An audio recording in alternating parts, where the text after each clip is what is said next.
सर्वमंगल मांगल्ये शिवे सर्वार्थ साधिके शरण्ये त्र्यंबके गौरी नारायणी नमोस्तुते।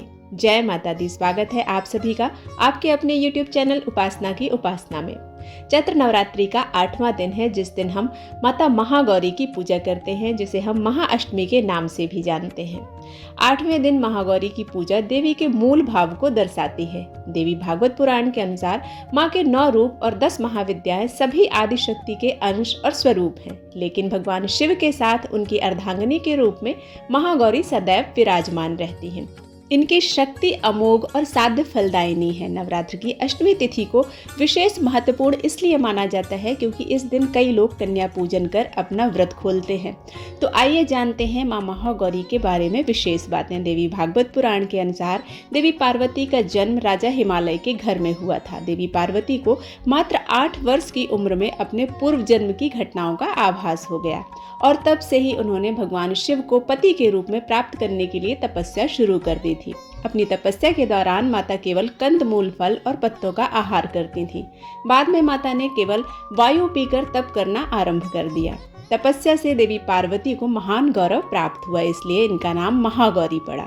इस दिन दुर्गा सप्तशती के मध्यम चरित्र का पाठ करना विशेष फलदायी माना जाता है। माता की तपस्या से प्रसन्न होकर भगवान शिव ने उनसे गंगा स्नान करने के लिए कहा। जिस समय माँ पार्वती स्नान करने गई, तब देवी का एक स्वरूप श्याम वर्ण के साथ प्रकट हुआ, जो कौशिकी कहलाया, और एक स्वरूप उज्ज्वल चंद्र के समान प्रकट हुआ, जो महागौरी कहलाया। गौरी के रूप में माता अपने हर भक्त का कल्याण करती हैं और उनको समस्याओं से मुक्त करती हैं। जो व्यक्ति किन्हीं कारणों से 9 दिन का उपवास नहीं रख पाते हैं, उनके लिए नवरात्र में प्रतिपदा और अष्टमी को व्रत रखने का विधान है। इससे 9 दिन का व्रत रखने का फल प्राप्त हो जाता है। देवी भागवत पुराण के अनुसार महागौरी पूर्ण रूप से गौरवर्ण अर्थात सफेद हैं और इनके वस्त्र व आभूषण भी सफेद रंग के हैं। माँ का वाहन वृषभ है अर्थात बैल। माँ के दाहिने हाथ में अभय मुद्रा है और नीचे वाले हाथ में दुर्गा शक्ति का प्रतीक त्रिशूल है। महागौरी के बाएं हाथ में ऊपर वाले हाथ में शिव का प्रतीक डमरू है। डमरू धारण करने के कारण इन्हें शिवा भी कहा जाता है। माँ के नीचे वाले हाथ अपने भक्तों को अभय वरदान लेने के लिए वर मुद्रा में है। माता का यह रूप शांत मुद्रा में ही दृष्टिगत होता है। इनकी पूजा करने से सभी पापों का नाश होता है। देवी भागवत पुराण के अनुसार नवरात्रि की अष्टमी तिथि को माँ को नारियल का भोग लगाने की परंपरा है। भोग लगाने के बाद नारियल को या तो ब्राह्मण को दे दे, अन्यथा प्रसाद रूप में वितरित कर दे।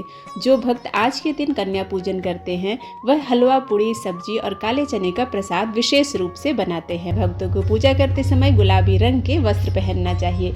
गुलाबी रंग प्रेम का प्रतीक है। एक परिवार को प्रेम के धागों से ही गूंथ कर रखा जा सकता है। नवरात्रि की अष्टमी को गुलाबी रंग पहनना विशेष शुभ माना जाता है। महागौरी का ध्यान मंत्र है श्वेते वृषे समारूढ़ा श्वेतांबर धरा शुचिः महागौरी शुभम दाद्यान महादेव प्रमोददा या देवी सर्वभूतेषु माँ महागौरी रूपेण संस्थिता नमस्तस्यै नमस्तस्यै नमस्तस्यै नमो नमः। विवाह में आ रही बाधाओं को दूर करने के लिए, अखंड सौभाग्य प्राप्त करने के लिए माँ महागौरी का विशेष मंत्र जाप करना चाहिए।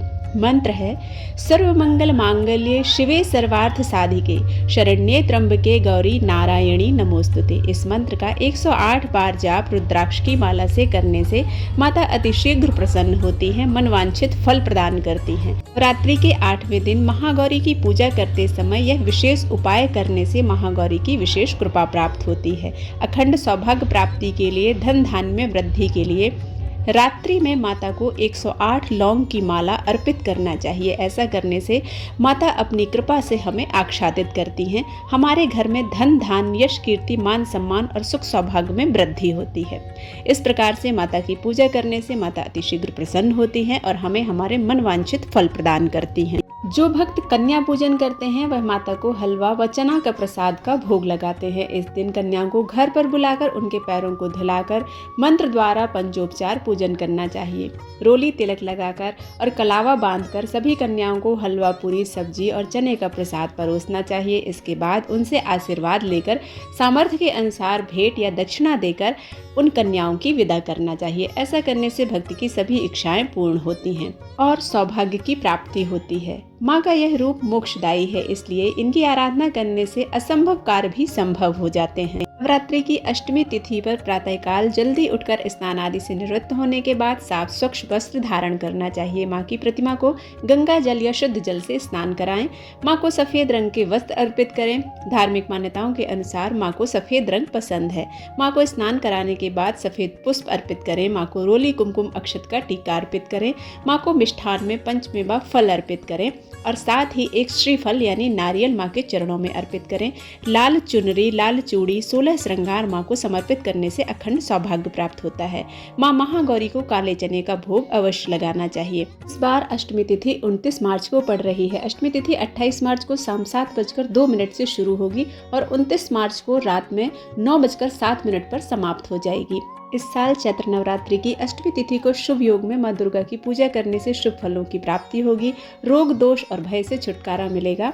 इस साल महाअष्टमी पर काफी खास योग बन रहा है। दुर्गा अष्टमी के दिन माँ दुर्गा के साथ महागौरी की पूजा करने से हर तरह के कष्टों से छुटकारा मिल जाता है और शत्रुओं पर विजय प्राप्त होती है। माँ की विधिवत पूजा करने से रोगों से मुक्ति और धन संपदा की प्राप्ति होती है। दुर्गा अष्टमी पर शोभन योग 28 मार्च को रात 11:36 से लेकर दोपहर के 2:22 तक रहेगा। इसके बाद रवि योग 29 मार्च को रात 8:07 से 30 मार्च को सुबह 6:14 तक रहेगा।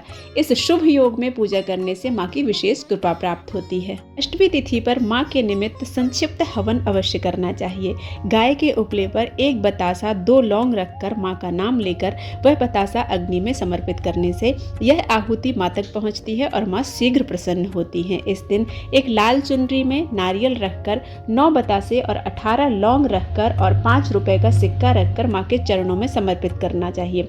इसके बाद जब हम जवारे विसर्जित करते हैं, उसके बाद यह पूरी सामग्री आप अपने धन रखने के स्थान पर रखते हैं तो आपके घर में धन धान्य में कभी कोई कमी नहीं आती है। नवरात्रि में यदि आप किसी कारणवश पूरे 9 दिन पूजा नहीं कर पाए हैं तो अष्टमी के दिन माता की षोडशोपचार पूजा करें। इसके बाद माता को श्रीफल का प्रसाद अर्पित करें, बताशे और लौंग अर्पित करें। माता के निमित्त छोटा सा ही सही हवन अवश्य करें।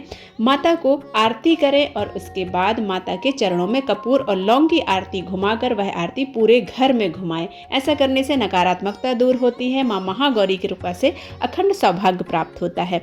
इस प्रकार से आप यदि अपने घर में पूजा करते हैं तो पूजा का 9 दिनों का पूर्ण फल आपको एक ही दिन में प्राप्त होता है। महागौरी की पूजा करने से जीवन के कष्टों से मुक्ति मिलती है, सौभाग्य में वृद्धि होती है, पुत्र पौत्र आदि में वृद्धि होती है। माँ महागौरी हम सभी को अखंड सौभाग्य प्रदान करें, सुख शांति और समृद्धि प्रदान करें। इसी विश्वास के साथ आप सभी से विदा लेती हूँ। मिलती हूँ एक नए वीडियो में। तब तक के लिए जय माता दी।